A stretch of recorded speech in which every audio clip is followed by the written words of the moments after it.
everybody, and welcome to Freckles and Blondie, your weekly Lost podcast. I'm Tiffany. And I'm Randi.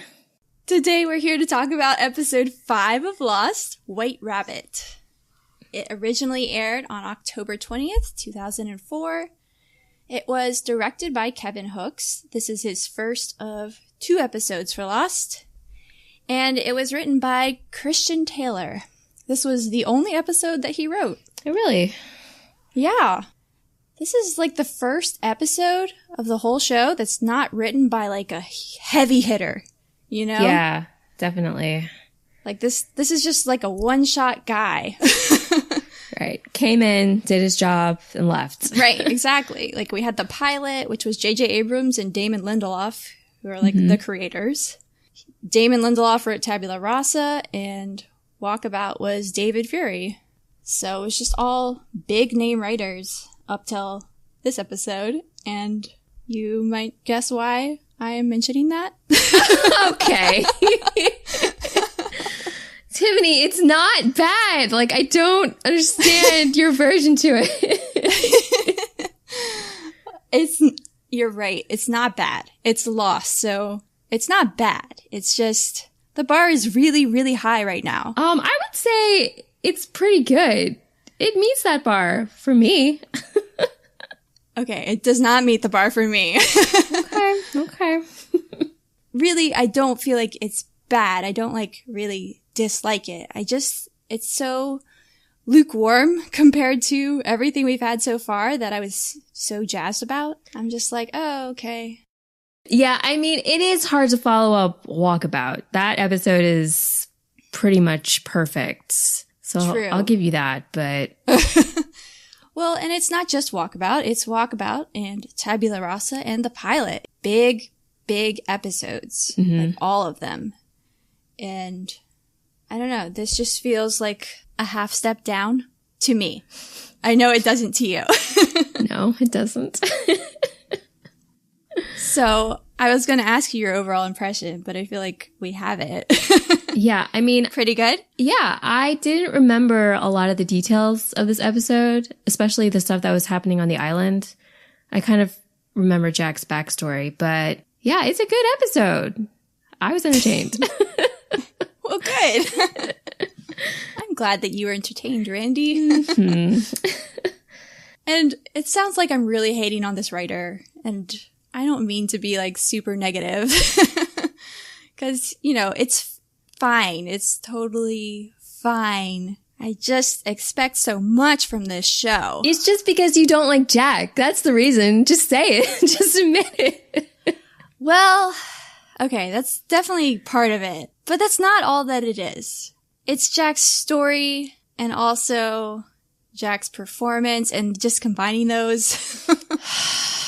I feel like this episode does a lot to explain his character. When I watched this, so many things that seemed off before or didn't make sense. I was like, oh, I get it now. Like some of the stuff we were talking about in past episodes. Right.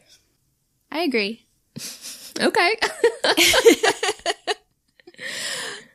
Let's just start going through it. Okay. And maybe I will like it more as you explain to me why it's so great. Okay. I'll take up that challenge. Pressure's on. Yeah. We start the episode with a shot of young Jack's eye, calling back to the pilot episode. The camera zooms out and we see that the playground bully is beating the tar out of this other kid. Little Jack, who has obviously already had his turn, judging by the scrapes on his face, gets up to help the other boy. The bully turns and punches him, telling him he should have stayed down. I like this opener. Do you? Yeah. I like the characterization for Jack, that he doesn't stay down. Yeah. Gets knocked down, like literally. I do too. And we haven't started with a flashback right off the bat yet, have we?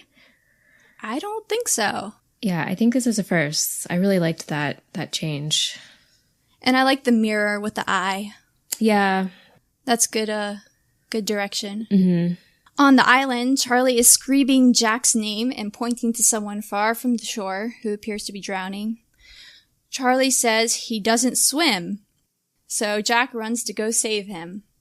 When he gets there, he finds Boone, who asks him if he saved her. He sees in the distance that there's a woman who is drowning, so he brings Boone back into shore and then rushes back to the ocean to go save the woman. And we cut to credits. Yep. So, this is like spoilery, and we can cut this out.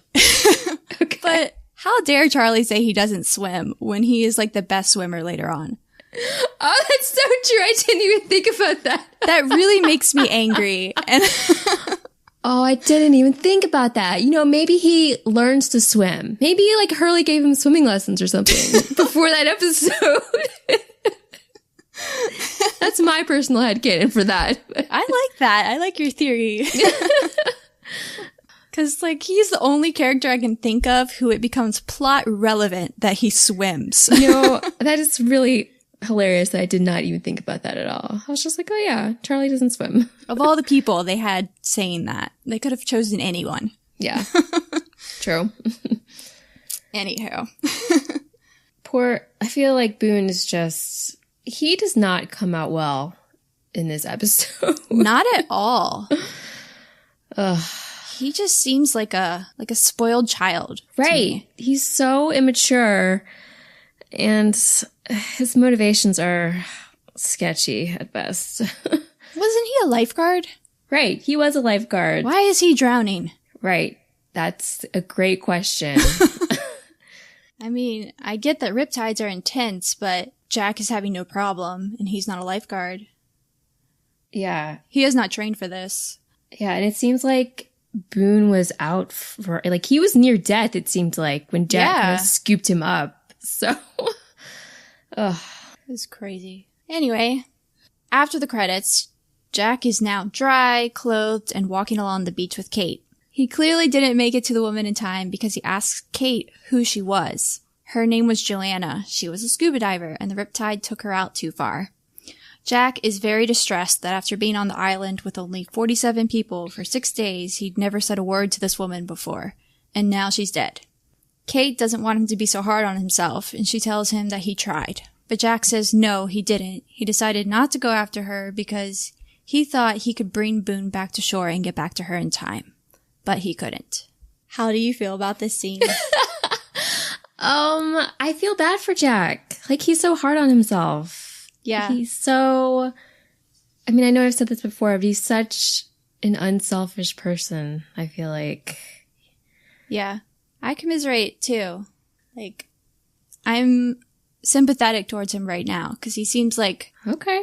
Like, that's a very human response. Like, wow, I had never even said hi to her. Like, yeah. I'm such a jerk, you know? Yeah, he holds himself to a very high standard. Right. And I feel like that realization, I never even said hi to her, is like I don't know, it's kind of like you're aware that you're being a little too into yourself. Mm-hmm. Not necessarily self-absorbed, but like introspective. Poor Jack.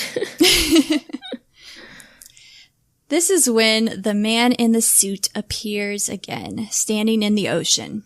Jack asks Kate if she sees it, and she thinks he's sleep-deprived.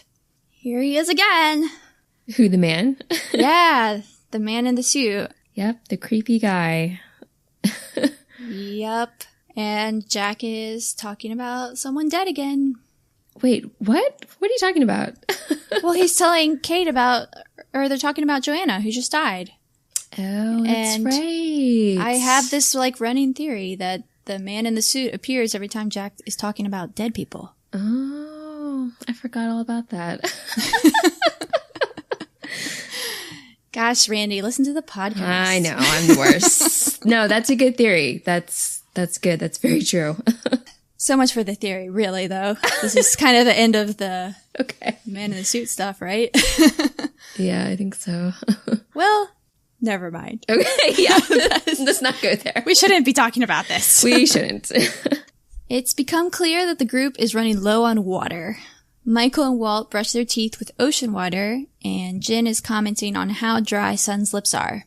He repeats to her that they don't need anyone but each other, but Sun thinks that they need to start communicating with the rest of the group. She says they need someone who will tell them what to do, And Jen says, I will tell you what to do. Ugh. Okay, Jen. All right. Yeah, I love the look on Sun's face, though, when he says that. She looks at him like, are you kidding me right now? I know, which, like, the disdain she has for these interactions make me think that it's not normal. Yeah. Like, Same. this clearly isn't the way, I don't know. I mean, we don't know yet, but it feels like this is not their typical interaction. Really? Does it feel that way to you? It does, just because of the way Sun reacts. If she were just kind of like going along with it, like she's been used to this, I would not really question it. Okay. I feel like it kind of shows how fed up she's getting with it. Like, I feel like if he were acting the same way out in the real world, she would just kind of let it slide. But now that they're on a desert island and he's doing the same things, she's like, no, this is not going to fly here, dude. We're in the middle of nowhere where we don't speak the language that everyone else speaks. No. Yeah, it's like coming to this island has given her a new perspective. Right, exactly. Ooh, I like that. Sawyer is sitting on the beach reading Watership Down when Shannon, or Styx as he calls her, asks him for her stuff, insect repellent. Sawyer clearly wants Shannon to sleep with him for it or give him $5,000, you know, one of the two. She throws the bottle back at him, rightfully so, and leaves. Just why? Why are you like this? Why? I know. Like I don't like this version of Sawyer, really. I feel like this is who he is. Like, I mean, sometimes. So far. Yeah. Okay. Yeah. It's this is just a little too much for me. Yeah, he's just leering at her. Like, he is. And while he's like attractive and charming about it, it's not okay. No, it's not. However, his book is really interesting. Have you ever looked up what Watership Down is about? No, I haven't. Okay, so Sawyer, spoiler alert, likes books. Yeah, it's his one good quality. It's a great quality. It's kind of sprinkled in there. Like, they don't even really refer to it very much. He's just always reading. Mm-hmm. But I looked up what Watership Down is about because I feel like I want to start tracking what he's reading and seeing how it like plays into the episode. So, Watership Down is about rabbits. That's unexpected. This episode, White Rabbit. Yeah. These rabbits have had their home destroyed by poison from humans, and they're trying to cultivate a new place to live. And in finding this new place, they encounter what they think is a utopia, but it turns out to be a trap, and there are snares everywhere. Interesting. Yeah. So you can go read more about Watership Down if you find that interesting, but I just thought that was a fun fact. That is a fun fact. Wait, so that whole book is told from the point of view of rabbits? Yeah, I think it's like Animal Farm, you know, it's satirical. Got it. That's very interesting. Yeah, it's a good reference. Definitely metaphorical for this situation. Oh, absolutely. Claire and Kate are sorting through luggage, and Claire asks Kate if she's a Gemini, and she is just dang cute in her little hat. She's adorable. Ugh. Hurley and Charlie show Jack that there are only 18 bottles of water left. They ask Jack about a million questions and hypothesize lots of ways to find new water, telling Jack that then he can decide, but he cuts them off. I'm not deciding anything.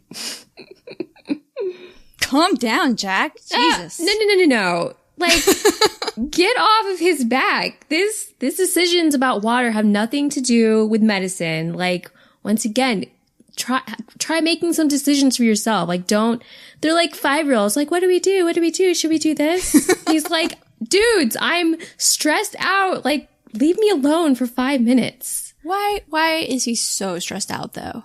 I mean, they're on an island. They're all on an island. They're not all like yelling at each other. Okay, well, he's just so aggressive. He's like hallucinating at this point. I mean, they don't know that, and like they're all running out of water. He's probably dehydrated. It's a lot, okay? my point is that everyone is going through a lot, and he is just so overly emotional about it. Right, but no one else calm down. Like, no one else is hallucinating their, spoiler alert, dead father, like, multiple times, okay? Okay, he doesn't know it's his father yet. I just feel like he reacts so strongly to them having, like, a conversation. They're like, hey, then you can decide what we do about the water. All he has to do is say, actually, why don't you do that? That's it. That's all you have to say. It was a lot. I feel like he was justified, but I can see your point. No, you can't. Oh, God. Plus, do you remember in Tabula Rasa, Saeed said he was going to set up a water group? Yeah, what happened to that? What happened?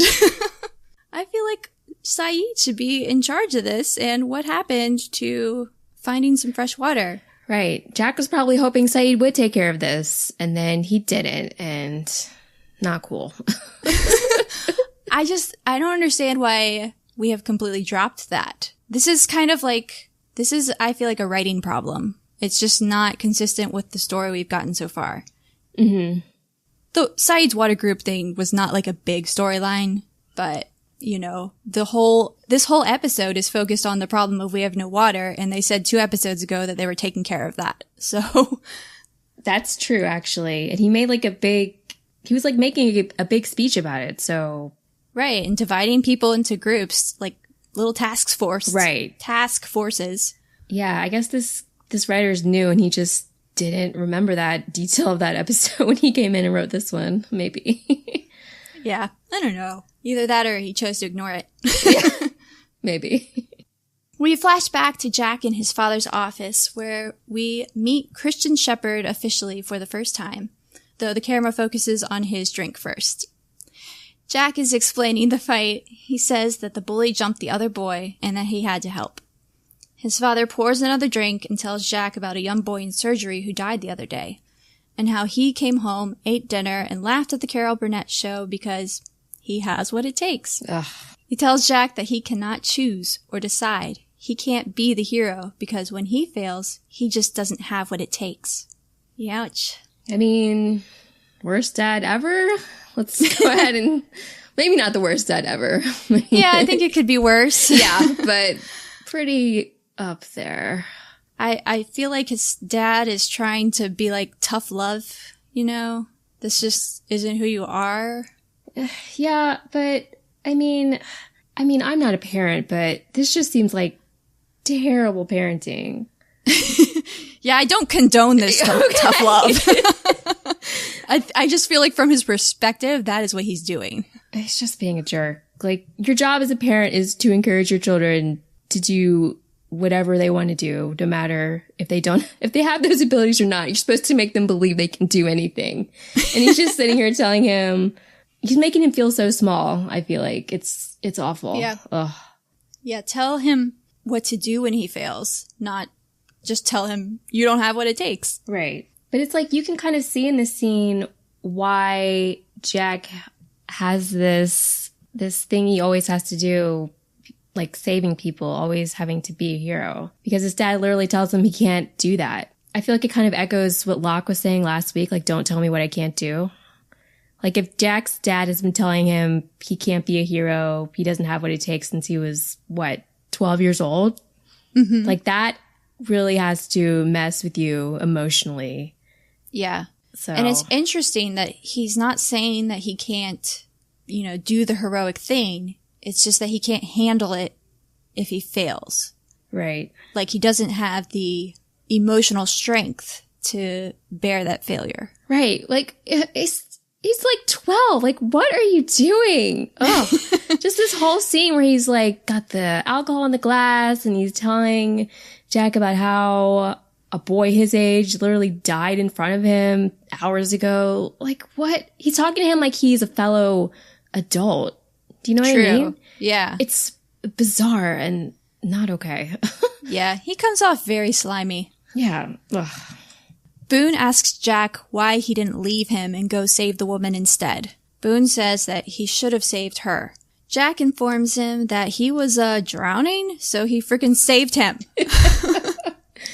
Boone is still very upset, though, and says, "You're not the only one who knows what to do around here. I own a business."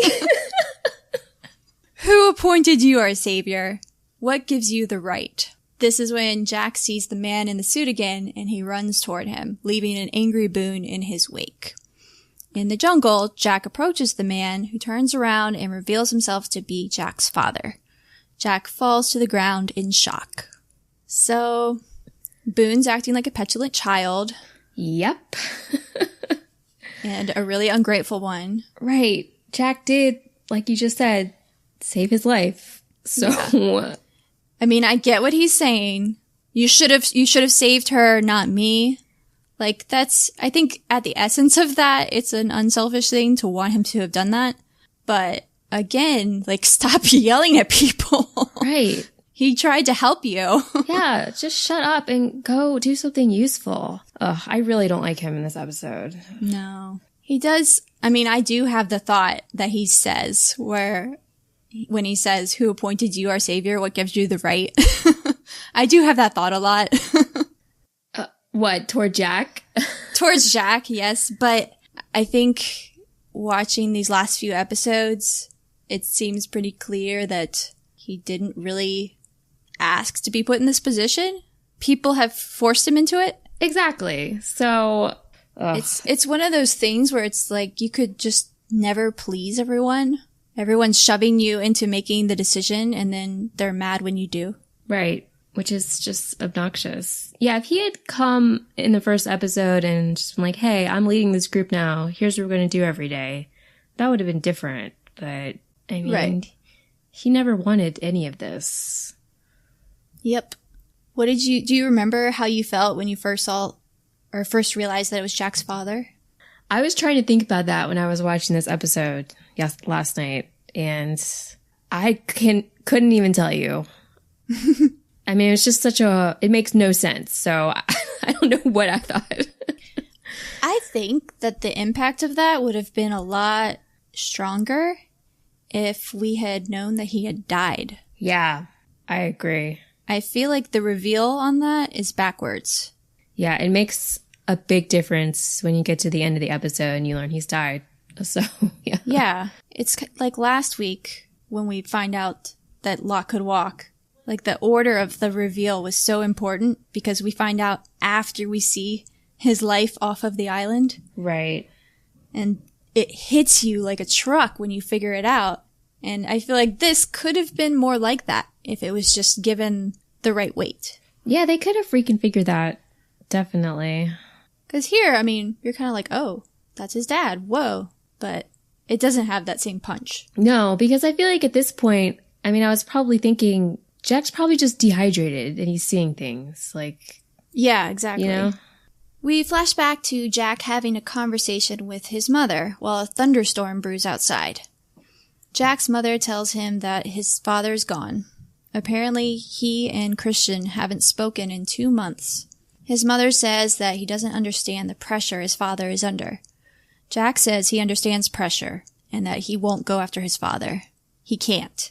His mom says, "You don't get to say you can't, not after what you did. Bring your father home." With tears in both their eyes, she tells him he's in Australia. So we don't know in this episode what he did, right? No, they don't say. It's very weird. Yeah, it is weird. Also, can you imagine his poor mom when she got the phone call that Jack had, like, gone down in a plane crash, bringing his dad's body back? Yeah, not a good month for Mrs. Shepherd. That's gotta be truly terrible. Yeah. You know, you're right, they don't say what Jack did in this scene, but I feel like, I mean, at least I feel like when I'm watching this, I'm still on Jack's side just because of the previous flashback we got when his father was talking about how he'll never be good enough, you know? Like, at this point, I'm like, I don't really think you owe your dad anything, Jack. Clearly, he has a lot of issues, and you're probably better off without him. But yeah, I tend to lean that way, too. I think I'm just more curious what she's talking about. Yeah. Like, what did he do? Did he finally snap, you know? Back on the island, Claire has fainted. Charlie goes to go get her some water and finds that it's missing. Locke happily volunteers to go into the jungle to get it. And I mean happily, like he has a smile on his face when he says this. He is so pumped. He's all too happy to go hang out in the jungle some more. Yeah, I know. It's great. Everyone's wondering where Jack is because how else could they possibly solve this problem than without Jack's help? And again, Saeed, you are the one who was supposed to be solving this problem. Why have you forgotten? Right. Mind blank. Do it yourself, Saeed. It's not that hard. And in every other episode, Saeed has seemed perfectly capable of handling these things. So he feels very inconsistent in this one. Him especially. I would agree with that. Jack is wandering around in the jungle looking for his father. He looks absolutely crazed and psychotic. The camera is jerking around sporadically and he screams, "Where are you?" In Australia, Jack is at his dad's hotel room where there are a lot of pharmaceuticals and bottles of alcohol. The hotel employee there informs him that nobody would have ever given him a rental car in his condition. Jack finds his dad's wallet still in the room and wonders where he could have gone with no car and no wallet. Foreboding. Yeah. I feel like it's strange that he gets super touchy with the hotel manager about when he implies that no one would have rented his dad a car under his condition. Mm-hmm. He obviously knows his dad is an alcoholic, so that shouldn't really come as a surprise to him, right? Yeah, he seems like he doesn't want his father disrespected. Yeah, I guess that's true. That's the vibe I got from that, but it did seem like way too strong a reaction to this man just trying to explain the situation. Right. And I don't think that, I was going to say that I didn't think it was in the writing, but I think it is in the writing because he says, "My father is the chief of surgery." Mm-hmm. So I was going to attribute this to Matthew Fox getting overzealous with his performance, but I think it's a combination. I think it's mostly in the writing. Yeah, with that line especially. I think this is part of the thing that I have with Jack is he just reacts very strongly to every situation. And not every situation. I mean, that's not always a bad thing, but it just seems like, especially in this episode, he does. And last episode. He's going through something profound, I feel like. Everyone's going through something. Cut him some slack, okay? His dad just died 3 days ago. I don't know. I can sympathize with him. I do sympathize with him. I just don't sympathize with him enough to justify all these outbursts all the time. It just drives me crazy. I feel you're over-exaggerating his outbursts, okay?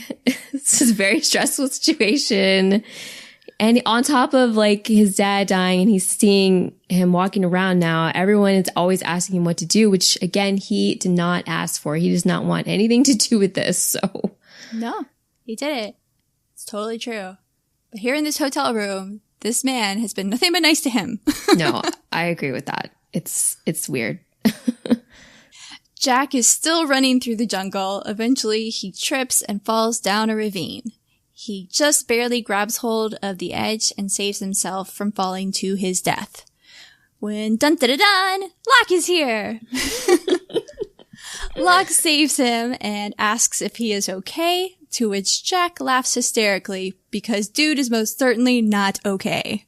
Yeah, he's probably never been more not okay in his whole life. Yeah, pretty much.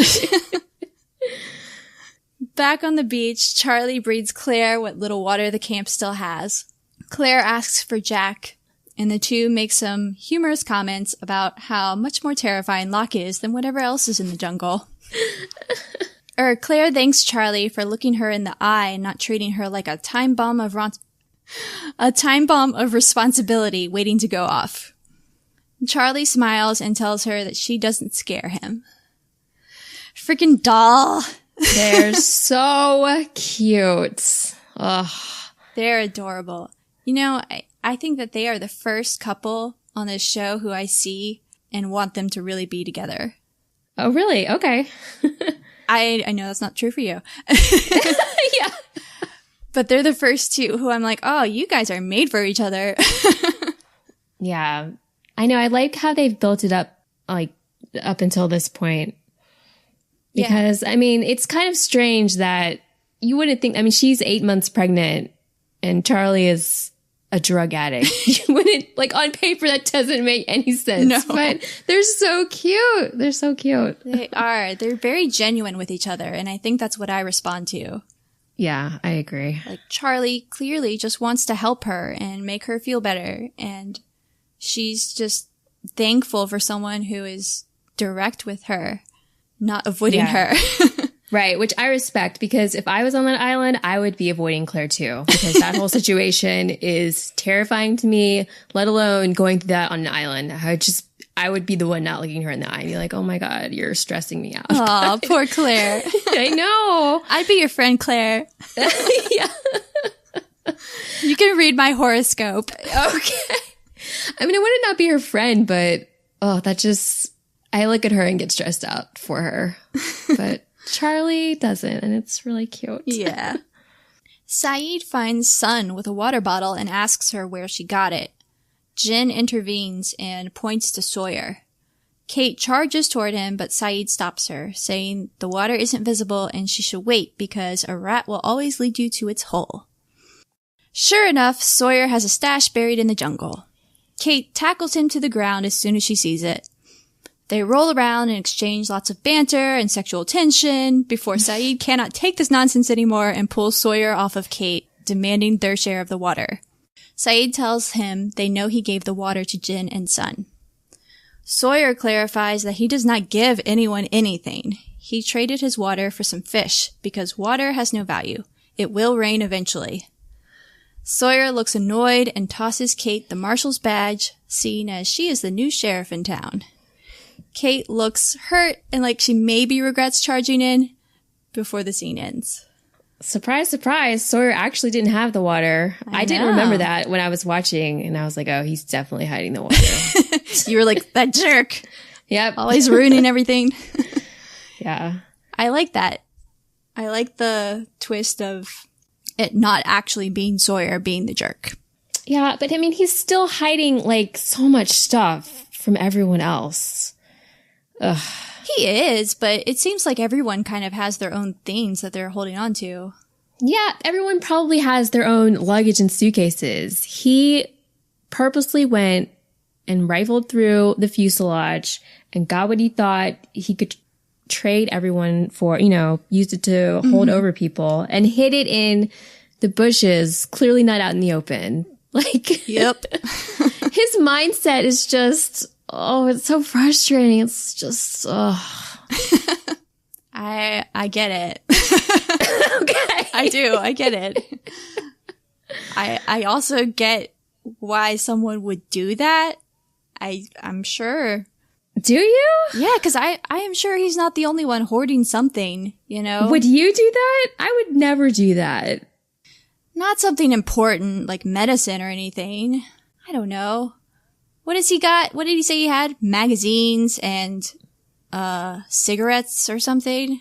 Yeah, but it's just like the principle of the thing. Like they were all in this plane crash, landed on this desert island, and his first priority, it seems like, is to benefit from the situation. Right. Yeah. And kind of lord it over everyone. It's just so obnoxious in a way I really can't articulate. It's very selfish. Yes, it is. Yeah. I don't condone this. I just do think that there are selfish people out there who would react this way. And like, if Sawyer is the only one doing this, I would be shocked. I wouldn't. You think better of people than I do. I don't think that's true, though. I don't know. Maybe it's so hard when you compare him to Jack, who, I mean, has his issues, but is very unselfish. Yes. You know what I mean? Like, yeah. It's just... Oh, they're definitely contrasts to each other. Yeah. And I think we're supposed to see them that way. Oh, Sawyer. I can't wait till we get to his episode. Oh my God, I can't wait either. Very interesting. We need some background on that guy. Yeah, we do. Jack and Locke are in the jungle discussing the camp's current hunger and thirst.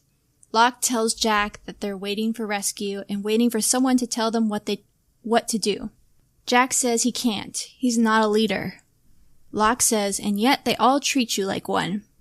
Jack replies that he'll fail. He doesn't have what it takes, repeating everything his father told him. Locke changes the subject and asks him why he's out here. He says he's going crazy chasing someone. Locke says, the white rabbit, like in Alice in Wonderland. Jack agrees it's like that because the man he's chasing isn't real. Locke asks him as a doctor what he would say if someone else said the same thing, and Jack lists lots of medical explanations like dehydration, sleep deprivation, hallucination. And Locke nods and asks, but what if it's not? He smiles knowingly with that little Locke way he has about him.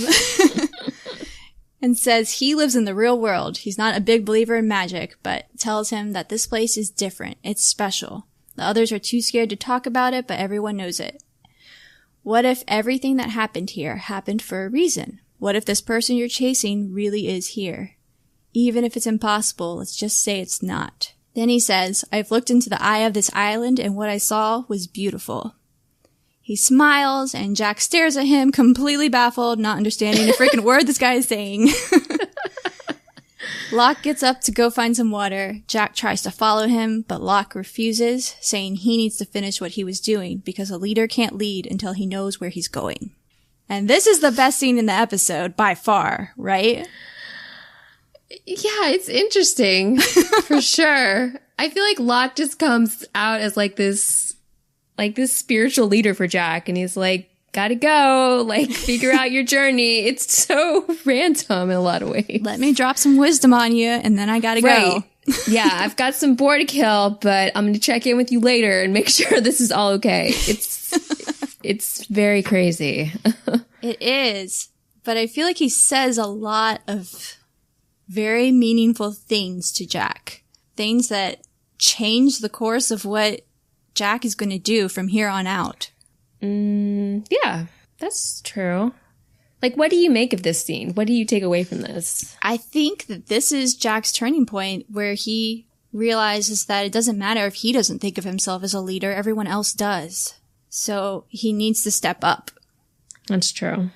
I feel like this scene was also a good explanation for why he's been so resistant lately when everyone's coming and asking him questions, because he's still, and I probably already said this, but he still hears his father's voice in his head saying he's not good enough. Mm-hmm. So that just makes, to me, that goes a long way to explaining why he's been so, touchy or exploding at people. His father's literally been telling him this since he was 12. I completely understand him. Mm-hmm.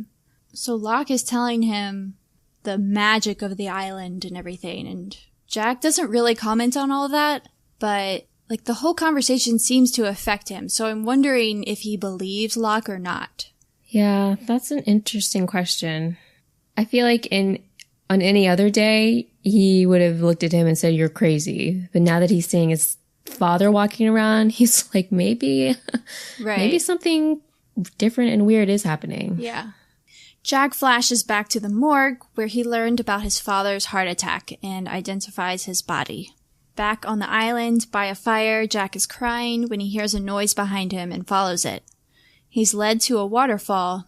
He sees a porcelain doll in the pool below the waterfall and pulls it out before realizing that there are tons of dolls lying around amongst more plain wreckage. He sees a coffin, and when he opens it, it's empty. Jack is suddenly really freaking angry and beats the coffin to smithereens with a handy branch nearby. What do you make of this? Because personally, this is another outburst. And I don't know. I just don't understand. I get that he's upset about his father. What would you do in this situation? I don't know. Ugh, Jack, just explain this to me, okay? I don't know. I don't know how to explain it to you. It's just so, when you think about the whole thing, how he goes with the coroner who shows him his dad's body, and that's heartbreaking. And then you think about the state of mind he was in when he got on that plane to go home with his father's body. Mm-hmm. And then he sees he's following him through the jungle, and then he finds his coffin finally, and he's not there. Like, I feel like he just wanted some closure, and now he just has a ton more questions and no answers. Do you think he's feeling like I'm going crazy? Yeah, a little bit. Because that I understand. I think it's just too much for me. Just personally, and I just can't connect with it. I get it. I feel like it's an emotional situation, so I can completely understand why he would be acting this way. I don't know. And I get on paper, like, why he's so upset, and, like, his father just died. It's really fresh.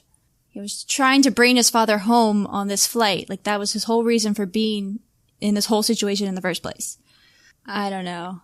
Yeah, but it's like, it's his father who he's had this, I mean, they've hinted at this long, hard, difficult relationship with. His father who's clearly an alcoholic.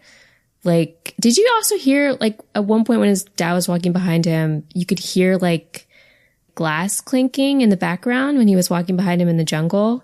Ooh, no. Yeah, it's when he's sitting and staring at the fire, and then he, like, something walks behind him. It's his dad, and you can hear the sound of glasses clinking.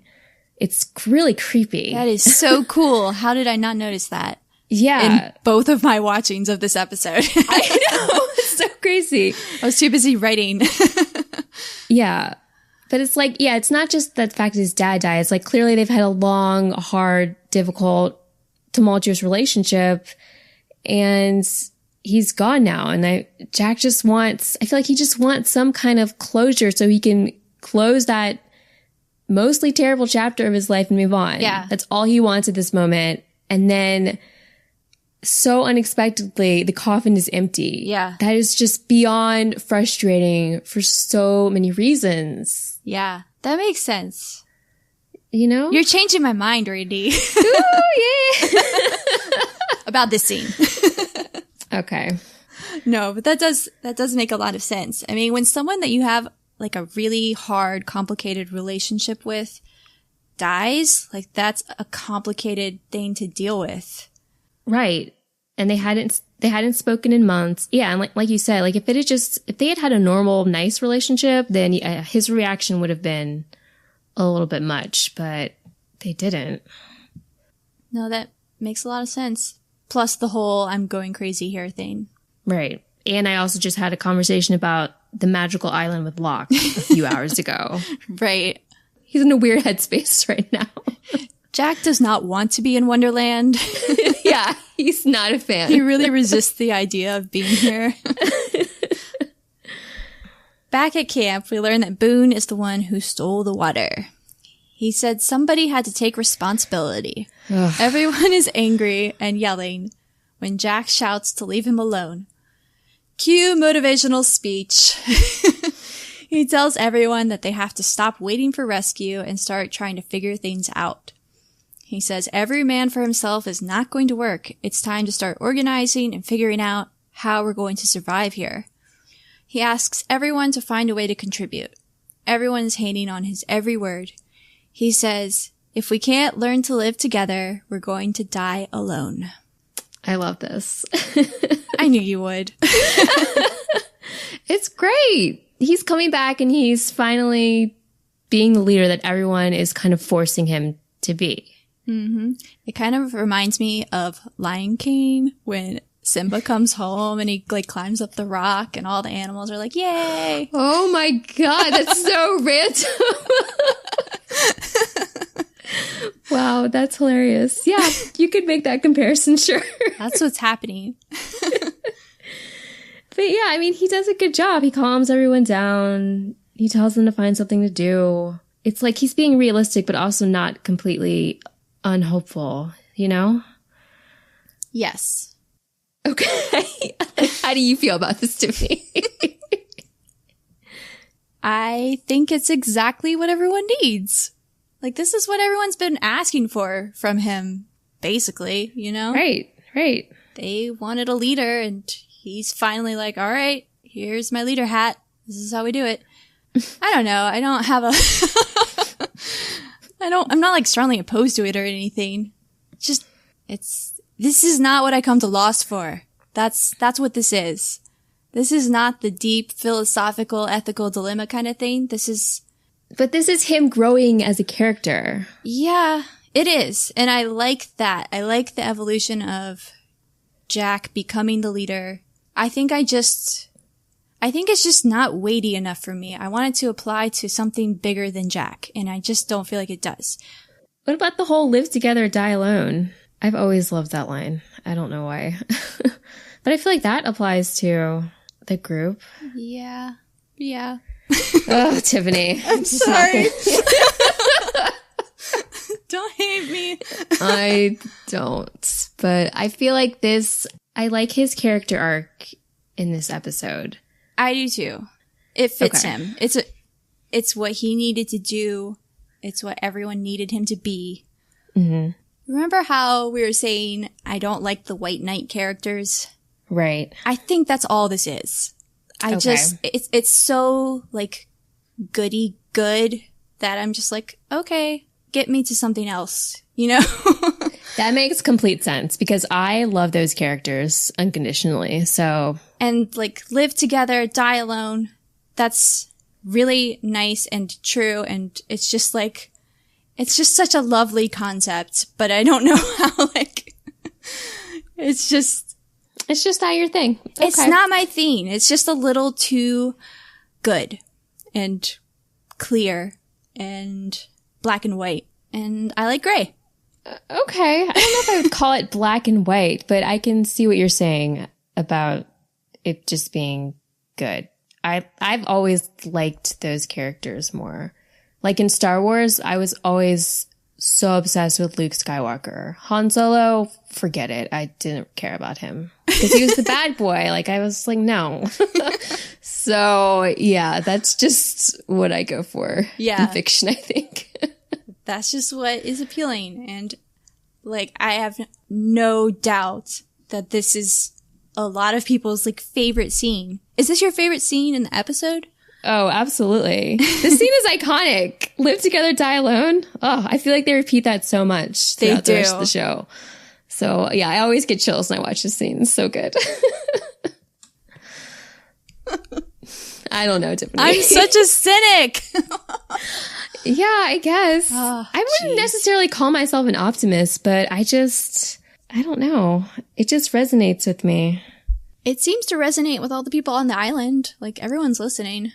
Right. I mean, if I was in that situation, I would go to him for leadership as well. I would be drawn to him for that. So, where would you? You would be hanging out with Sawyer, reading books and drinking.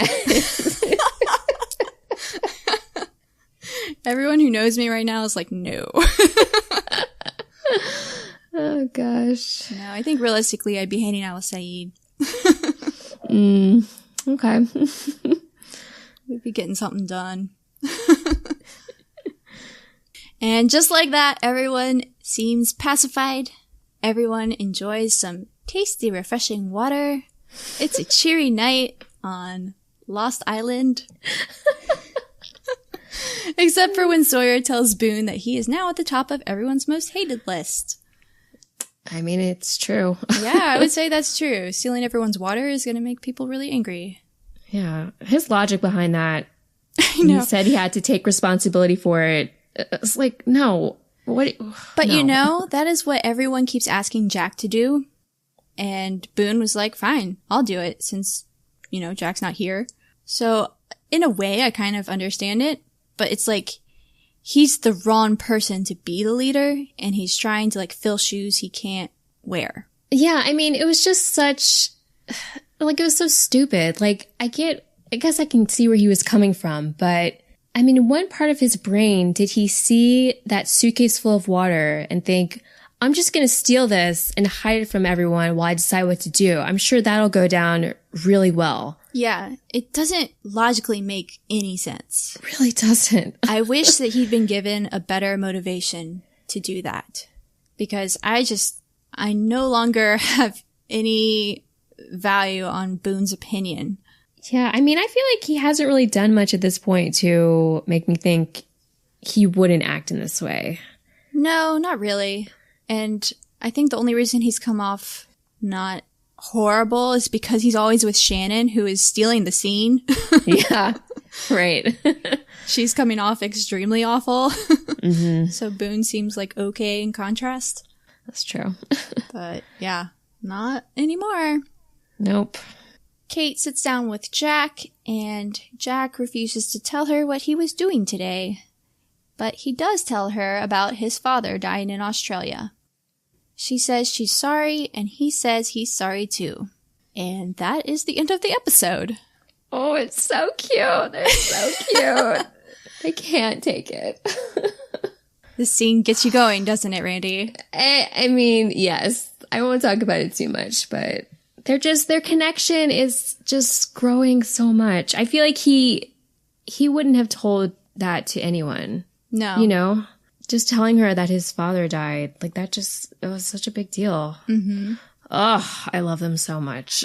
I like that whenever one of them goes on an adventure, they always come back and check in. Yeah, they do.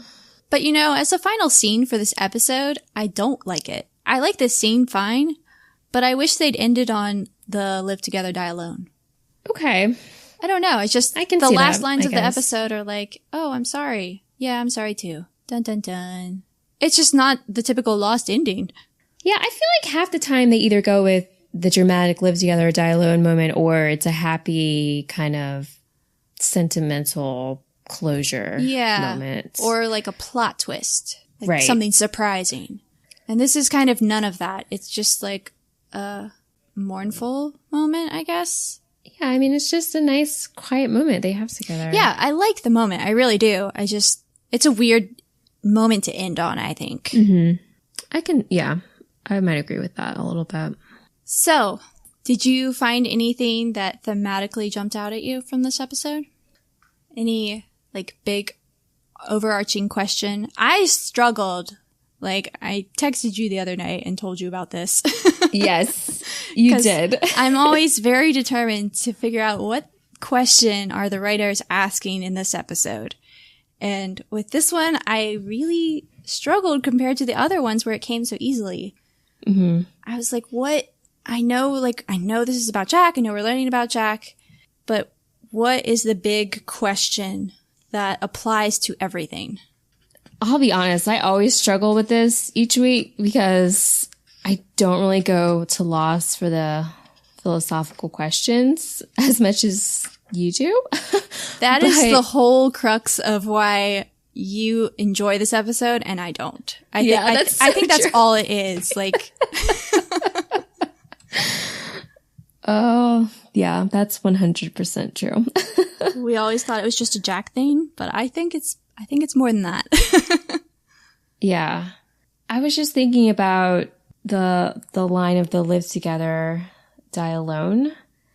Mm-hmm. And I just wrote down that I feel like this episode is trying to say something about human connection. Because I think I've read this a bunch of places that one of the things people need to feel like truly human is contact with other people. Mm-hmm. Like human connection is the most important. So I feel like the show is kind of, I don't know, building a thesis on that maybe. And like, I feel like the show is saying to me that all the supernatural stuff on the island is secondary. Like human connection and character development is the most important. Because, I mean, we didn't really get an explanation of why Jack was seeing his dad walking around and why his dad is not in the coffin where he should be. Right. So, and the characters and the human connection, that's always been my favorite part of Lost. Yeah. I love the characters, for That's really interesting. I hadn't thought about that. And I think that's just in that phrase, live together, die alone, they're definitely ending on that note. And we will certainly see that again as the show goes on. Yeah, they repeat that theme so much and you could use it in so many different episodes down the line. It's also interesting because of last episode when they had the memorial service where everyone was gathered like this, but Jack was not a part of it. Mm-hmm. And I think this is him realizing that he needs to be a part of the group. That's a good point. I didn't even think about that contrast. The question that I finally settled on, I think it kind of relates to what you're saying, was just what makes a leader. I feel like this whole episode is kind of Jack's journey towards becoming the leader. Mm-hmm. And we've kind of talked about it already, but this leadership role was clearly forced on him. He didn't want it. So is his unwillingness to be the leader why he should be one? Because Boone is trying to step up and do the things that Jack is doing. He just keeps failing at it. So is the fact that Jack doesn't want this responsibility why he is so capable? Yeah, that's interesting. I feel like the show might be saying that even though Jack doesn't want this, the best leaders are often the ones that don't want it and are the most resistant to it. Right. I mean, you don't have to worry about them being greedy or as power hungry if they didn't want to be the leader in the first place. I mean, at least not at first. Right. And he's clearly an unselfish person, so. Right. I think one of the reasons that everyone is kind of forcing this on him is they see his character and they see that he wants to help others. Mm-hmm. And that invokes trust. Yeah, absolutely. Oh, I love it. It's so good. It's definitely a necessary step. You know, they needed to resolve this kind of like back and forth that he's been having recently. Right. Because if they had drawn it out anymore, it would have gotten annoying, I feel like. Yeah, I feel like last episode, we were both kind of done with it. Right. But it's good to see him step up and kind of cement his place with everyone. Yeah. The other thing I wanted to talk about with this episode was we really haven't talked about names. And there are some, like, super meaningful names, like, in all the characters, but... Really? Christian Shepherd, okay? Oh, yeah. That's true. Like, that guy just smacks you in the face with symbolic name. And I feel like we have to consider what it means that this man who... We're getting a terrible impression of him. He is being a jerk to his son. He's an alcoholic. He, like, ran off to Australia for God knows what reason. Like, he doesn't seem to be a good guy. But his name is Christian Shepherd. So... Yeah, I mean, I don't know what we would take away from that at this point. Well... There's so much we don't know. Yeah. But... And, like, with the name Shepherd, that just... I mean, that invokes, like, feelings of a protector and, like, a savior. I was looking up some references to this name in particular because I have always just wondered why they named this character Christian Shepherd. Right. Who was dead and came back to life. Like, that's such a Jesus reference, right? Oh, absolutely. So it's pretty much on the nose. And I am not very familiar with, like, Bible stories. That's just not something I grew up with. So I had to go, like, read, like, different things to kind of explain some of this story. And do you know the Book of Mark? I mean, I've read it before, but that was a long time ago, so well, not really. Well, the basic gist of it was Mary Magdalene and Mary, Jesus' mother, going to his tomb to anoint his body, and instead finding a man who they assume is an angel. He's wearing a white robe, and he tells them that Jesus has been resurrected, and they should go tell the disciples, but they're too afraid to tell anyone what they've seen, so they say nothing. And so I was reading about this and how this is like, this whole episode is a metaphor for this story. Oh, yeah. That's so interesting. Like, I'd never thought about how literal this is. I mean, I didn't really know like this whole story in detail until I read about it. But Jack is Mary and Mary Magdalene, who sees that his father's body is gone, but he doesn't have the faith to know what has happened yet. So he doesn't tell anybody about it. Like he won't tell Locke that it's his father. He won't tell Kate what he's been doing in the jungle all day because he just doesn't really believe it. Wow, that's really crazy. I never would have picked up on that connection. Yeah, and it's just so interesting. Like, it's so literal. I mean, okay, this could be a stretch, but Locke is literally wearing white when he discusses all this with Jack. He's the one who explains everything, just like the angel does. Do you think they did that on purpose? It has to be on purpose. It's so like... Yeah, and then when Jack finds the coffin, it's empty. Like Jesus was resurrected and his body was there anymore. Yeah, it's like literally the same thing. And Christian is the one who leads Jack to the waterfall. You know, especially when you said that you heard his drink glass rattle. Yeah. So we know it's him. And we know he's doing something good for Jack. Oh, that is insane. Oh my God. Wow. Isn't that crazy? That is crazy. That makes me like this episode even more than I already did. I never would have even picked up on that. And I know that story. I've heard it before. Wow. I mean, I just was always fascinated by this contrast in this character's actions of like off the island. He seems so awful, but like here he's helping Jack, and I mean his name is Christian Shepherd. He's a protector. That's what shepherds do, is they guide their flock. So right, it's just really cool. Oh man, that's crazy. Oh, I'm so glad we're doing this podcast together. I never would have picked up on that. Wow. Yeah, we'll have to start looking more into the history of their names, because so many of these people have meaningful names. I mean, God, John Locke. Yeah, that one for sure. Sawyer. Like, they're all just such obvious references. Yeah. So I always forget about that. Ugh. We'll have to look at them more as we go into their episodes. We should have talked about Locke's last week, but we'll have more time for that. Yes, he's got plenty of stuff coming up. So, is there anything else about this episode you wanted to talk about? I know you love this episode. I really do. I don't mean to be down on it.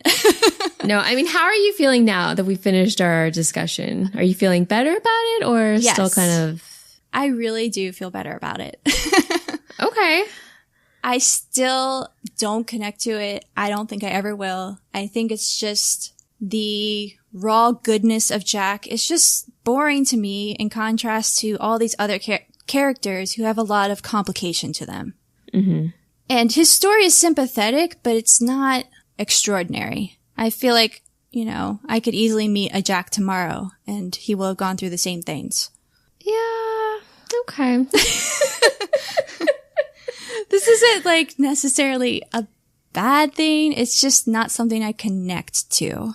Yeah, I think it's like we said earlier, you're not drawn to these good type of characters. I'm not. I like the ones who are kind of questionable, who make me think and make me want to get to know them more and try and figure them out. Yeah, I mean, you just feel differently about it. Because I feel like it's not that he doesn't make me think. I don't know how to describe it, but yeah, I can see where you're coming from.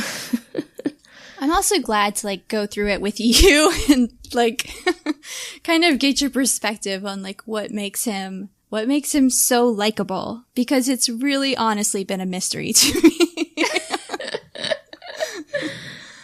Oh, yeah. We should have had these discussions when we were in college and living together. We got too angry. I know. We really did. I really did. So, yeah. We just couldn't have these conversations. It wasn't safe. I know. It really wasn't. I was too immature for that. I'm glad that we're all grown up now. Yeah. All right, everybody. That will do it for this episode of Freckles and Blondie. We would love it if you would go over to iTunes and rate, review, subscribe. It's super important, especially for a new podcast, for you to support the shows that you're enjoying so that other people can find it too. We have a website, thelostpodcast.com, and we have all the social media things that you can imagine. Mm-hmm. And we are at The Lost Podcast for all of those. We also have a Patreon page, and you can find a link to that on our website, or you can just search for us at Freckles and Blondie. And over on Patreon, we are accepting donations to help us pay for some of this podcast stuff, and anything that you want to send us, $1 a month or whatever you can afford, would be super appreciated. Most definitely. So yeah, go to these various things, and we would love to hear from you. Okay, so that's going to do it for this week. Tune in next week where we're going to be discussing episode 6 called House of the Rising Sun. And I'm Randi. I'm Tiffany. And this has been Freckles and Blondie.